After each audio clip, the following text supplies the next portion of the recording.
బంగారం బ్యాంకులు ఇతర ప్రైవేటు సంస్థల్లో ఉన్న విడిపించి కొనబడును. కొమ్మూరి గోల్డ్ ఆంధ్ర మరియు తెలంగాణ.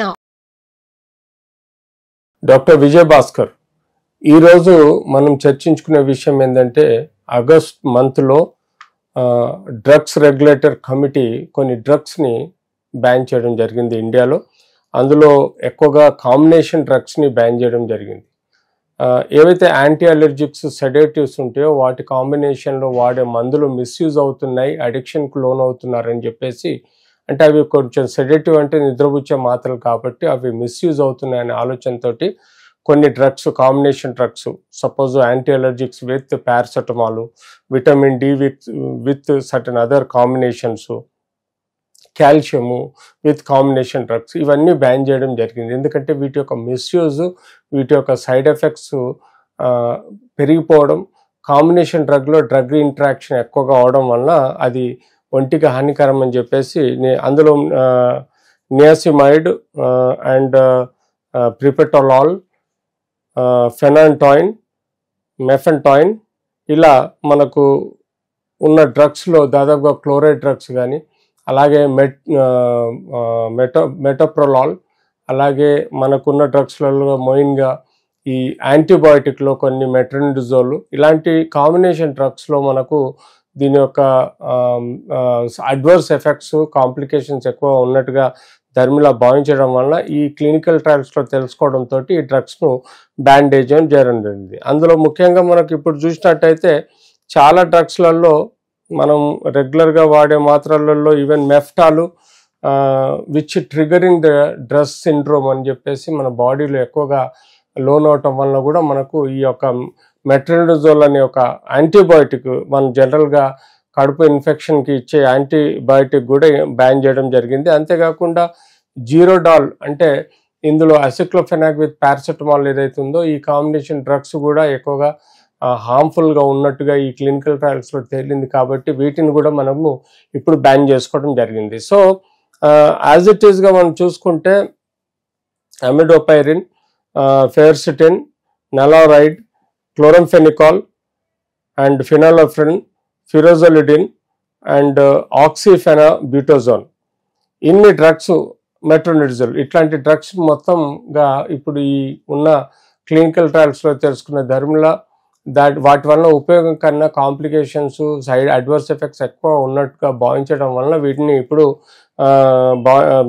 బ్యాన్ చేయడం జరుగుతుంది. తద్వారా ఎనీ కాంబినేషన్ డ్రగ్స్ వాటిని డ్రగ్ కంపెనీస్ మిస్యూజ్ చేసి మార్కెటింగ్ చేసుకుంటున్నాయి. దానివల్ల వచ్చే కాంప్లికేషన్స్ క్లినికల్ ట్రయల్స్లో కంప్లీట్ తెలుసుకోకపోవడం. ఆ మధ్య కాలంలో మనం చూసాము, ఒక ఆలోపెరినాల్ అనే ట్యాబ్లెట్ ఇవ్వటం వల్ల కూడా ఒక వ్యక్తికి, అంటే చిన్న పిల్లాడు 25 years ఉన్న వ్యక్తికి విజన్ క్యాట్రాక్ట్ వచ్చింది. క్యాట్రాక్ట్ వలన cataracts at the age of 25-26లో క్యాట్రాక్ట్ సర్జరీ చేయడం, ఇట్లాంటి కాంప్లికేషన్స్, సైడ్ ఎఫెక్ట్స్ చూడడం ధర్మిలా వీటిని బ్యాన్ చేయక తప్పదుగా భావించడం జరుగుతుంది. ఇలా మనకు ఈ CDS, drug control regulatory committee, Indian government ద్వారా వీటిని మనం అమెరికాలో ఎఫ్డిఏ లాగానే ఇక్కడ ఇండియన్ కంపెనీ ఏదైతే ఉందో సిడిఎస్, డ్రగ్ రెగ్యులేటరీ కంపెనీ, వీళ్ళు దీన్ని ప్రాపర్గా మళ్ళీ రివైజ్ చేసి వీటిపైన మళ్ళీ క్లినికల్ ట్రయల్ చేసి modification of doses, combination doses సరైన పద్ధతిలో డెవలప్ చేసి వాటిని ఇవ్వడం వల్ల ఎలాంటి సమస్యలు రాకుండా మనకు చూసుకోవాల్సిన అవసరం ఉంటుంది. సో ఈ బ్యాన్ చేసిన డ్రగ్స్ను ఇప్పుడు ప్రిస్క్రిప్షన్లో లేకుండా చూసుకోవాల్సిన బాధ్యత క్వాలిఫైడ్ డాక్టర్స్ది, అట్లాగే డిస్పెన్స్ చేసే ఫార్మసిస్ట్లది. అంతేకాకుండా state regulatory committee, drug controller ఎవరైతే ఉంటారో స్టేట్ వైజ్గా వాళ్ళు తగు జాగ్రత్తలు తీసుకుంటూ ఫార్మర్స్లో ఇలాంటి డ్రగ్స్ ఉన్నా కూడా వాటిని కంపెనీస్కి రిటర్న్ పంపించే విధంగా చూసుకోవాలి. అంతేకాకుండా సోకాల్డ్ క్లినికల్ ట్రయల్స్లో వీటి గురించి ఇంకా డెప్త్లో స్టడీ చేసి ఎందుకు ఈ కాంప్లికేషన్స్, ఇప్పటివరకు ఇన్ని సంవత్సరాలు కాబట్టి మాత్రాన్ని సడన్గా బ్యాన్ చేయడం అంటే డెఫినెట్లీ కాంబినేషన్తో జరిగే హెల్ప్ కన్నా కాంప్లికేషన్స్ ఎక్కువగా ఉండటం మూలంగా వీటిని బ్యాన్ చేశారు. కాబట్టి వీటిని ప్రాపర్గా అనలైజ్ చేసి వాటి యొక్క డోజెస్లో ఏమైనా డిఫెక్ట్ ఉందా, వాటిలో కాంబినేషన్లో కెమికల్ కాంపోజిషన్లో ఏమైనా డిఫెక్ట్ ఉందా, లేకపోతే డ్రగ్ ఇంటరాక్షన్ ఏమైనా బ్యాడ్గా ఉందా అన్నది కూడా మనం తెలుసుకోవాల్సిన అవసరం ఉంది. కానీ ఈ మధ్య చాలా డ్రగ్స్లలో నార్కటిక్ సబ్స్టెన్సెస్ ఎక్కువగా ఉండటం, వాటి వల్ల చాలామందికి కోడిన్ సిరప్స్ కానీ ఇతరత్ర సిరప్స్ ప్రజలకు అడిక్షన్ లాంటి అలవాట్లు తీసుకురావటం వల్ల ఆరోగ్యపరంగా డేంజర్ ఉంటుందని చెప్పేసి భావించడం.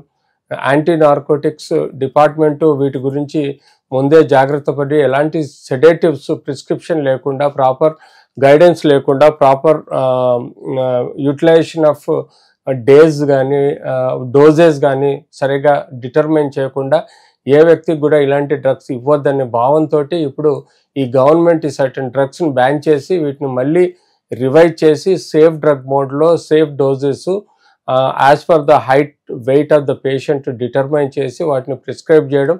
అది ఎప్పుడు ప్రిస్క్రైబ్ చేసినా అది qualified physician are qualified allopathic doctor prescription ఉన్నప్పుడే అసెస్ చేసి ఇవ్వాలి. దాని సైడ్ ఎఫెక్ట్స్ యొక్క కిడ్నీ మీద, లివర్ మీద, లేకపోతే జనరలైజ్డ్ బ్రెయిన్ మీద పడే ఎఫెక్ట్స్ని కూడా అసెస్ చేసుకోవాలి.